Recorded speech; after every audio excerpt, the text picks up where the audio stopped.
மகநதி நாளைக்கான ப்ரிடிக்ஷன் பார்த்தலாம். நம்ம விஜயோட பர்ஃபார்மன்ஸ் வேறு லெவலில் போயிட்டுருக்கு. அட் த சேம் டைம் நம்ம காவேரி மட்டும் சும்மாவா, அவங்க ரியாக்ஷனும் வேறு லெவல்.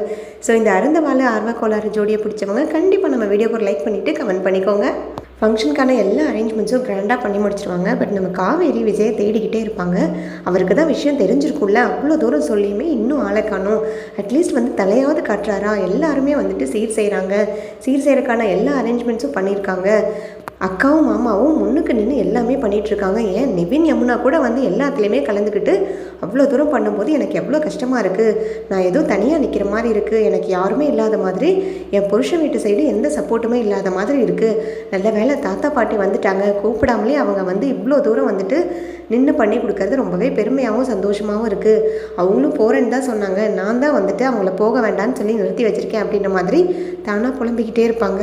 உடனே தாத்தா பாட்டி போய் சாரதா கிட்டே சொல்லுவாங்க, சாரதா, இந்த மாதிரி ஃபங்க்ஷன் டைமில் நம்மளுக்கு மனஸ்தாபம் ஏற்கனவே இருக்கும்போது என் முகத்தை நீ பார்க்க முடியாமல், உன் முகத்தை நான் பார்க்க முடியாமல் இங்கே நின்றுட்டுருக்கிறது எங்களுக்கே சங்கட்டமாக இருக்குது. நாங்கள் வேணால் போயிட்டு இன்னொரு நாளைக்கு வரோம். எல்லோரும் ஃப்ரீயாக உட்காந்து பேசலாம், ஃப்ரீயாக ஏதாவது யோசிக்கலாம். இப்போ நாங்கள் இங்கே இருக்கலை, நாங்கள் கிளம்புறோம் அப்படின்ற மாதிரி சொல்ல, உடனே சாரதா சொல்லுவாங்க, ஐயோ நீங்கள் வயசில் பெரியவர், நீங்களும் பாட்டியும் வாழ்த்திட்டு போகிறது என் பொண்ணுக்கு தான் அவ்வளோ இதாக இருக்கும். பெரியவங்களோட வாழ்த்து என் பொண்ணுக்கு முக்கியம் இல்லையா? நம்மளுக்கு என்ன தான் சங்கடம் இருந்தாலும் எங்கள் வீடு தேடி வந்துட்டீங்க, அதுக்காக நாங்கள் மரியாதை கொடுக்காமலோ உங்களுக்கு செய்ய வேண்டியதை செய்யாமலோலாம் நாங்கள் இருக்க மாட்டோம். யார் யாரோ ஃபங்க்ஷனில் நிற்கிறாங்க, நீங்கள் இருந்தீங்கன்னா எனக்கு ரொம்ப சந்தோஷமாக தான் இருக்கும்யா, நீங்கள் அதெல்லாம் தப்பாக நினச்சிக்காதீங்க அப்படின்ற மாதிரி சொல்ல, உடனே தாத்தாவும் பாட்டியும், சரி சாரதாவே இவ்வளோ தூரம் சொல்கிறாங்கல்ல, நம்ம இருந்து ஃபங்க்ஷனை முடிச்சு கொடுத்துட்டே போகலாம். இப்போ தண்ணி ஊற்ற தானே போகிறாங்க, நின்று நம்ம அதெல்லாமே பண்ணிக்கலாம். நம்ம நிற்கிறது அவங்களுக்கும் கொஞ்சம் சங்கட்டம் இல்லாமல் பெருமையாகவும் இருக்கும். காவேரிக்கு ரொம்ப ஆறுதலாக இருக்கும். விஜயும் வராமல் நம்மளும் வராமல் இருந்தோன்னா காவேரி ஒரு மாதிரி சங்கடப்பட்டு போயிடுவா அப்படின்ற மாதிரி தாத்தா சொல்ல, பாட்டியும் சரின்னு சொல்லுவாங்க. உடனே தாத்தா பாட்டி போய் காவேரி கிட்ட பேசுவாங்க, என்ன காவேரி, இப்போ ஓரளவுக்கு எல்லாம் உனக்கு சமாதானம் ஆயிருக்கும்னு நினைக்கிறோம். ஆனால் இந்த நிலைமை இப்படியே இருக்காது. நான் உனக்கு சத்தியம் பண்ணுறேன், கூடிய சீக்கிரம் உங்கள் 2 பேர்த்தையும் நான் சேர்த்து வைப்பேன். உங்கள் 2 பேர்த்தையும் சேர்த்து வச்சு உன்னை என் மருமகளாக என் வீட்டுக்கு அழைச்சிட்டு போவேன். இந்த ஃபங்க்ஷனில் நான் சொல்கிறேன் கேட்டுக்கோ. என் பேரனால் உனக்கு எந்த பிரச்சனையும் வராது, உன் குடும்பத்துக்கு எந்த பிரச்சனையும் வராது. நான் அதுக்கு சத்தியம் பண்ணி கொடுக்குறேன் அப்படின்ற மாதிரி சொல்லிட்டுருக்கு. தாத்தா, நீங்கள் எனக்கு அதெல்லாம் பிரச்சனையே கிடையாது, நீங்கள் இப்படிலாம் பேசாதீங்க, எனக்கு அதுதான் சங்கட்டமாக இருக்குது. நான் இவ்வளோ தூரம் உங்ககிட்ட பேசணும், உங்களை பார்க்கணும்னு நினச்சிக்கிட்டே இருந்திருக்கேன். நீங்கள் எப்படி இருக்கீங்களோன்னெலாம் யோசிச்சுக்கிட்டே இருப்பேன். ஆனால் அம்மாவை மாரி என்னால் எதுவும் பண்ண முடியல. நான் ஏதாவது பண்ண போய் அது பிரச்சனை ஆகிடுமோன்ற பயந்து நான் உங்ககிட்ட எதுவும் பேசாமல் இருக்கேன். நீங்கள் எதுவும் தப்பாக நினச்சிக்க வேண்டாம் அப்படின்ற மாதிரி கண்கலங்க. உடனே எனக்கு புரியுதுமா, எனக்கு புரியாமல் என்ன, கல்யாணம் தான் நீ அம்மாவோட சம்மதம் இல்லாமல் பண்ணிட்டேன். அட்லீஸ்ட் இப்போவாது அவங்க சொல்கிறத கேட்டு தானே ஆகணும் அப்படின்ற மாதிரி பாட்டியும் சொல்லுவாங்க. உடனே சாந்தி வந்துடுவாங்க. சாந்தி உள்ள ஏண்டி காவேரி, என்ன உன் புருஷனை காணோம், உன் தாத்தா பாட்டியெல்லாம் வந்துட்டாங்க, இவங்க அப்பா அம்மா ஸ்தானத்துலேருந்து தானே எல்லாமே பண்ணிக்கிட்டு இருக்காங்க. ஆனால் உன் விஜயை காணமேம்மா, அவனை பார்க்காம எனக்குமே சங்கட்டமாக இருக்குது. போன வாட்டி எவ்வளோ தூரம் என்கிட்ட பேசினாரு, அவர் எவ்வளோ அழகாக இருப்பார், அவரை பார்க்கணும் போல் ஆசையாக இருக்குது, ஹீரோ கணக்காக இருப்பார் அப்படின்ற மாதிரி சொல்லிட்டு இருக்க காவேரிக்கு சிரிப்பும் வரும். அட் த சேம் டைம் அவங்களுக்கு என்ன பதில் சொல்கிறதுன்னு தெரியாமல் யோசிச்சுட்டு இருப்பாங்க. உடனே தாத்தா சொல்லுவாங்க, ஒன்றும் இல்லைம்மா சாந்தி, பக்கத்தில் ஒரு முக்கியமான வேலையாக போயிருக்கான். அவனுக்கு இந்த மாதிரி கிளைண்ட் மீட்டிங் இருக்குது, அதெல்லாம் முக்கியமாக அட்டன் பண்ணியே ஆகணும். அதை அட்டன் பண்ணாமல் மிஸ் பண்ணிட்டா பிஸ்னஸில் நிறைய பிரச்சனையாகும், அதனால தான் போயிருக்கிறாரு. ஆமாங்க, ஏன் கேள்விப்பட்டேன், அவர் பெரிய பிஸ்னஸ் மேனாமே, கோடிக்கணக்கில் சம்பாதிக்கிறாமே. பணம் தான் முக்கியம், கோடிக்கணக்கில் வர பிஸ்னஸை விட்டுட்டு இந்த மாதிரி ஃபங்க்ஷனுக்கெல்லாம் பெரிய ஆளுங்க வரமாட்டாங்க அப்படின்ற மாதிரி ரொம்ப கல்லங்கப்படம் இல்லாமல் பேச, உடனே தாத்தாவும் சிரிப்பார். உடனே சாந்தி போயிடுவாங்க அந்த இடத்துலேருந்து. தாத்தா காவேரி கிட்ட சொல்லுவாங்க, உன் கண்ணில் இருக்க பயமும் அக்கறையும் எனக்கு நல்லாவே புரியுது காவேரி. இதெல்லாம் கொஞ்ச நாளைக்கு மட்டும்தான், அட்ஜஸ்ட் பண்ணிக்கோமா. சீக்கிரமாக நீயும் என் பேராண்டியும் சேர தான் போகிறீங்க, அதை எல்லோரும் பார்க்க தான் போகிறாங்க அப்படின்ற மாதிரி ரொம்ப ஹெல்ப்ஃபுல்லாகவும் ரொம்ப ஆறுதலாகவும் பேசுவார். ஸோ பெரியவங்களாம் சேர்ந்து நல்ல நேரம் ஆகிடுச்சு, தலைக்கு தண்ணி ஊற்றிடலாம், குழந்தைக்கு சரியான டைமில் ஊற்றினா தான் அவள் வாழ்க்கை முழுக்க எல்லாமே சரியான நேரத்துக்கும் நல்லாவும் நடக்கும் அப்படின்ற மாதிரி ஒரு பெரியவங்க சொல்ல, எல்லோரும் சேர்ந்து தலைக்கு தண்ணி ஊற்றிட்டுருப்பாங்க. அதில் போய் பாட்டியும் கலந்துக்குவாங்க. தாத்தா எல்லோரும் இருக்க, உடனே காவேரியோட கண்ணு பூரா வெளியில் தான் இருக்கும். வருவாரா வரமாட்டாரா, வருவாரா வரமாட்டாராங்கிற மாதிரி புலம்பிக்கிட்டே இருக்க, கரெக்டாக பட்டாசு சவுண்டும் மத்தாள சவுண்டும் கேட்கும். என்னடா இவ்வளோ பெரிய சவுண்டாக இருக்குது, என்னவா இருக்கும், வெளியில் ஏதாவது ஃபங்க்ஷனா அப்படின்ற மாதிரி நினச்சிக்கிட்டு எல்லோரும் வெளியில் ஓடி பார்க்க, கரெக்டாக நம்மளோட விஜய் என்ட்ரி கொடுப்பாரு. காவேரி முகத்தில் அப்படி ஒரு சந்தோஷம் இருக்கும், அளவு கடந்த சந்தோஷமும் மனநிறைவாகவும் இருக்கும்.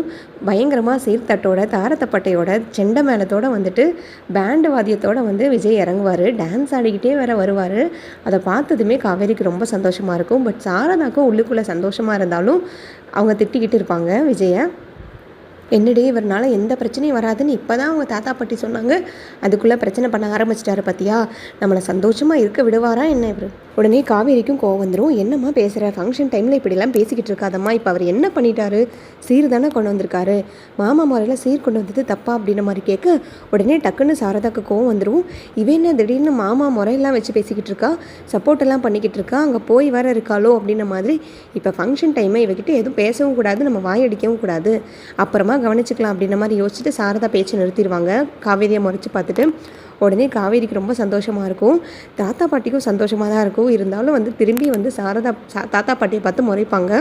உடனே தாத்தா போய் அவங்க விஜய் கிட்ட கேட்பாங்க, என்னடா பண்ணி வச்சுருக்க, என்ன ஆச்சு, ஏன் இப்படிலாம் பண்ணிக்கிட்டு இருக்க அப்படின்ற மாதிரி. முதல்ல டான்ஸ் ஆடுறதை நிறுத்து தம்பி அப்படின்ற மாதிரி சொல்ல விஜய் உடனே சொல்லுவார், நர்மதாக்கு சீர் கொண்டு வரக்கு, நர்மதாக்கு சீர்முறை பண்ணுறதுக்கு எல்லா உரிமையும் மாமனாக எனக்கு இருக்குது, நான் நர்மதாவோட மாமன் தானே, அதுவும் போக நர்மதா வந்துட்டு நான் எப்படி பார்த்துருக்கேன், நர்மதாவுக்கும் எனக்கும் ஸ்பெஷல் கனெக்டே இருக்குது, ஸோ இதை வந்துட்டு யாராலையும் தடுக்க முடியாது, யாரும் என்னை வேண்டான்னு சொல்ல முடியாது அப்படின்ற மாதிரி சொல்ல உடனே சாந்தி உள்ளே பூந்துருவாங்க. ஆமாம், ஏன் இவர் எல்லாரும் கேள்வி மேலே கேள்வியாக கேட்டுட்ருக்கீங்க, தாய் மாமா முறையை கரெக்டாக கொண்டு வந்தது இவர் மட்டும்தான்.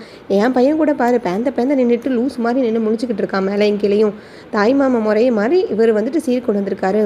தாய் மாமாவாக இருந்தாலும் அக்கா புருஷனாக இருந்தாலும் எப்படி பண்ணணுமோ அதை கச்சிதமாக இவர் தான் பண்ணியிருக்காரு அப்படின்ற மாதிரி சொல்ல உடனே விஜய்க்கு ரொம்ப சந்தோஷமாயிரும். தேங்க்யூ அத்தை அப்படின்ற மாதிரி அடுத்தது சாந்தியும் கரெக்ட் பண்ணிடுவார்.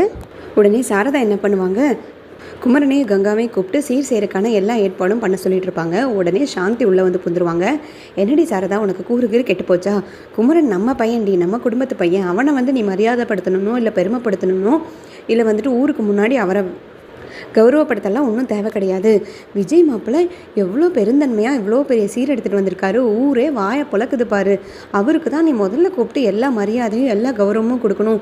என்ன நீ மச நின்றுட்டுருக்கேன், இந்த நகரத்துக்குள்ளே வந்ததுக்கப்புறம் உனக்கு என்ன நம்ம பழக்க வழக்கம் பொருளாக மாறி போச்சா, உன் பிள்ளையும் ஒரு மாதிரி திருன்னு முழிச்சுக்கிட்டு நிற்கிறான், நீயும் வந்துட்டு ஒரு மாதிரி முழிச்சுக்கிட்டு நிற்கிறேன், பெரியவங்களுக்கு மரியாதையும் கொடுக்க மாட்டேங்கிறீங்க, யாருக்கு செய்ய வேண்டிய முறையும் சரியாக செய்ய மாட்டேங்கிறீங்க. முதல்ல விஜய் மாப்பிள்ளை சீர் எடுத்துகிட்டு வந்திருக்காருல, அவரையும் காவேரியும் கூப்பிட்டு மாலை போட்டு முதல்ல உள்ளுக்குள்ளே வரவேற்று கையெடுத்து கும்பிட்டு அவங்களுக்கு செய்ய வேண்டிய மரியாதை முதல்ல செலுத்திட்டு என்னடி திருன்னு முழிச்சிட்ருக்க அப்படின்ற மாதிரி சாந்தி சாரதாவை சத்தம் போட, ஐயோ இதெல்லாம் எனக்கு என்ன சொல்லி புரிய வைக்கிறதுன்னு தெரியல, இவங்க வேற ஒரு பக்கம் என்னால் சமாளிக்கவே முடியலடி கங்கா அப்படின்ற மாதிரி கங்கா கிட்ட புலம்பிட்டு உடனே 2 மாலை எடுத்துகிட்டு போய், காவேரி நீ என்ன முடிச்சுக்கிட்டு நின்றுருக்க, வந்து தம்பி பக்கத்தில் நின்று அப்படின்ட்டு சாந்தி சொல்ல 2 பேர் ஒட்டுக்கா நிற்பாங்க. ஒட்டுக்கா 2 பேர்த்தையும் நிற்க வச்சு மாலை மரியாதையெல்லாம் கொடுத்து உள்ளே வரவேற்று உள்ளே கூட்டிகிட்டு போவாங்க. இவ்வளோ தூரம் சீர் செஞ்சதுக்கு ரொம்ப நன்றி தம்பி அப்படின்ற மாதிரி சாந்தியும் சொல்லுவாங்க. அத்தை என்னத்தை நீங்கள் இதெல்லாம் பிரித்து பேசிக்கிட்டு இருக்கீங்க, இதெல்லாம் என் கடமைத்தை, நான் தானே மச்சான் ஆகுது, அக்கா மச்சான் சேர்ந்து செய்ய வேண்டிய முறையை தானே நான் செஞ்சுருக்கேன், இதெல்லாம் சொன்னதே காவேரி தான், பயங்கர தடப்படலாம் செய்யணும், பிரம்மாண்டமாக இருக்கணும் நம்ம செய்கிறேன்னு சொல்லிட்டு என்னை இந்த அளவுக்கு செய்ய சொன்னதே காவேரி தான் அப்படின்ற மாதிரி எல்லாரும் முன்னாடியே சொல்ல காவேரி அப்படியே வந்துட்டு பயங்கரமாக ஷாக் ஆகிடுவாங்க. அதே சமயம் சாரதா கிட்டேருந்து எப்படி தப்பிக்கிறது, அம்மா வேற என்னை முறைச்சி பார்க்குறாங்களே அப்படின்ற மாதிரி யோசிச்சுட்டு பயங்கர சிரிப்பாக இருக்கும், காமெடியாக இருக்கும் அவங்க 2 பேரும் பண்ணுறது. அதுக்கப்புறம் விஜய் வந்து சீரோட மட்டும் விட்டுறாமல் நகையெல்லாம் வந்துட்டு நர்மதாவுக்கு போடுவார். நகையெல்லாம் போட்டதுமே காவேரியுமே ஸ்டன் ஆயிடுவாங்க. சாரதாக்குமே சந்தோஷமாக தான் இருக்கும்.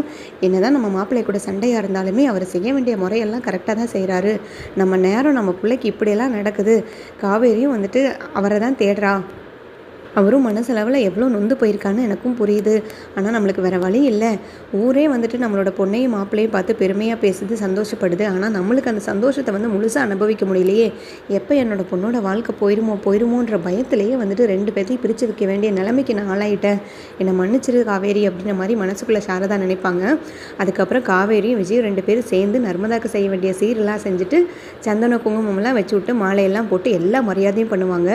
உடனே மாமா மாமிக்கு டவுட் வந்துடும், என்ன இவன் விஜய் இதுக்காக தான் வந்து இங்கே குடியிருந்தானா, நம்மக்கிட்ட ஏதோ சொல்லிக்கிட்டு இருந்தான் படவா, காவேரிக்கு வேண்டியதான் வந்துட்டு இந்த அளவுக்கு எல்லாம் பண்ணியிருக்கான், அப்போ காவேரி தான் இவனோட பொண்டாட்டிங்கிறது நம்மளுக்கு தெரியாமல் போயிடுச்சேனா, இவ்வளோ நாள் வந்துட்டு இவருக்கு வேற கல்யாணம் பண்ணி வைக்கலாம், நம்ம சொந்தக்கார அந்த பொண்ணவே கல்யாணம் பண்ணிக்கலான்னு பேசிகிட்டு இருந்தோமே, அப்போவே காவேரி கடுப்பானா, அதை கூட நான் புரிஞ்சிக்காத ஒரு மடச்சியாக இருந்திருக்கேன் பாருங்களேன். ஆனால் 2 பேர்த்தோட ஜோடி பொருத்தம் பிரமாதமாக இருக்குது, 2 பேரும் நல்லா இருக்கணும் அப்படின்ற மாதிரி மாமா மாமியும் சொல்லுவாங்க. அதுக்கப்புறம் அவங்களுமே ஃபங்க்ஷனில் கலந்துக்குவாங்க. எல்லாருமே ஃபங்க்ஷனுக்கு வந்திருந்த எல்லாருமே விஜயை பார்த்து ரொம்பவே கண்ணு வைப்பாங்க. At the same time Vijay காவேரியோட ஜோடி பொருத்தத்தை பார்த்து அவ்வளோ கண்ணு வைப்பாங்க. உடனே தாத்தா பாட்டிக்கு ரொம்ப சந்தோஷமாக இருக்கும். தாத்தா பாட்டி அங்கேருந்து கிளம்பிடுவாங்க. போகும்போது சாரதா கிட்டேயும் காவேரி கிட்டேயும் சொல்லிட்டு போவாங்க, இந்த நிலைமை இன்றைக்கி இப்படியே இருந்துடாது, இனிமேல் நம்ம இதுக்கு மேலே எல்லாரும் சேர்ந்து சந்தோஷமாக வந்துட்டு ஃபங்க்ஷன் செலிப்ரேட் பண்ணுற மாதிரி ஒரு நிலைமை நம்மளுக்கு எல்லாம் வரதான் போகுது அப்படின்ற மாதிரி தாத்தா சொல்லிட்டு கிளம்பிடுவார். வீட்டுக்கு போனதுமே கொஞ்ச நேரத்தில் தாத்தா வந்து விஜய்க்கு கால் பண்ணி, விஜய் ஃபங்க்ஷன்லாம் நல்லபடியாக முடிஞ்சுதுப்பா, நீயும் காவேரியும் புருஷன் முன்னாட்டியாக நின்று எல்லா சீரும் பண்ணது, எல்லா முறையும் பண்ணது ரொம்பவே பார்க்குறதுக்கு சந்தோஷமாக இருந்துச்சு தம்பி. கடவுள் புண்ணியத்தில் சீக்கிரமாக நீங்கள் 2 பேரும் ஒன்று சேர்ந்துருவீங்க. அதில் எனக்கு ஒரு நம்பிக்கை வந்துருச்சு. உங்கள் 2 பேர்த்த பார்க்கும்போதே தெரியுது, உங்கள் 2 பேர்த்தோட கண்ணில் அப்படி ஒரு கடவுள் பக்தியும் அப்படி ஒரு அன்பும் இருக்குது. கண்டிப்பாக அந்த கடவுளே உங்களை சேர்த்தி வச்சிருவார்ப்பா, கவலைப்படாத அப்படின்ற மாதிரி சொல்ல, எனக்கும் அந்த நம்பிக்கை வந்துருச்சு தாத்தா அப்படின்ற மாதிரி விஜய் சொல்லிட்டு இருப்பாரு. சரி, ரொம்ப லேட் நைட் ஆயிடுச்சு, நான் போய் தூங்குறேன், எனக்கு ஒரு மாதிரி டயர்டாக இருக்குது அப்படின்ற மாதிரி சொல்லிட்டு தாத்தா போய் தூங்க போயிடுவார். நைட்டில் பார்த்தீங்கன்னா திடீர்னு தாத்தாக்கு ஹார்ட் அட்டாக் வந்துடும்.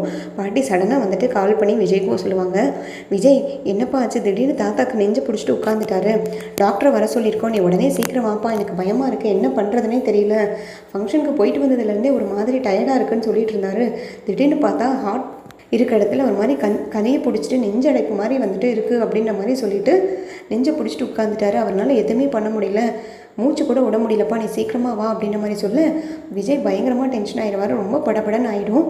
உடனே காவேரிக்கு தான் கால் பண்ணுவார். காவேரிக்கு கால் பண்ணி உடனே விஷயத்த சொல்லுவார், இந்த மாதிரி தாத்தாக்கு ஹார்ட் அட்டாக் இருக்கும் போல இருக்குது, நெஞ்சடைப்பு வந்துருச்சுன்னு சொல்லிட்டு டாக்டரை வர வச்சுருக்காங்களாம்மா, நெஞ்சு ரொம்ப வலிக்குதுன்னு சொல்லியிருக்காரு, நீ உடனே வா காவேரி, நம்ம போகலாம் அப்படின்ற மாதிரி காவேரி கூப்பிட்டு, காவேரி எதை பற்றி யோசிக்க மாட்டாங்க, சாரதா பற்றி யோசிக்க மாட்டாங்க, யாரை பற்றி யோசிக்காமல் டக்குன்னு விஜய் கூட கிளம்பி போயிடுவாங்க.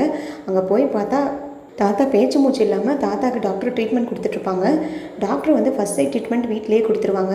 இப்போ உடனே ஹாஸ்பிட்டலுக்கு போய் ஆகணும், தாத்தா வந்துட்டு அப்சர்வேஷன் வச்சு ட்ரீட்மெண்ட் கொடுத்தா மட்டும்தான் அடுத்த லெவல் என்ன பண்ணணும், அவரோட கண்டிஷன் என்னங்கிறத சொல்ல முடியும் அப்படின்ற மாதிரி டாக்டர் சொல்லிட்டு கிளம்பிடுவாங்க. உடனே காவேரியும் விஜயும் பதட்டத்திலே ஆம்புலன்ஸை புக் பண்ணி தாத்தாவை ஹாஸ்பிட்டலுக்கு கூப்பிட்டு போயிட்டுருப்பாங்க.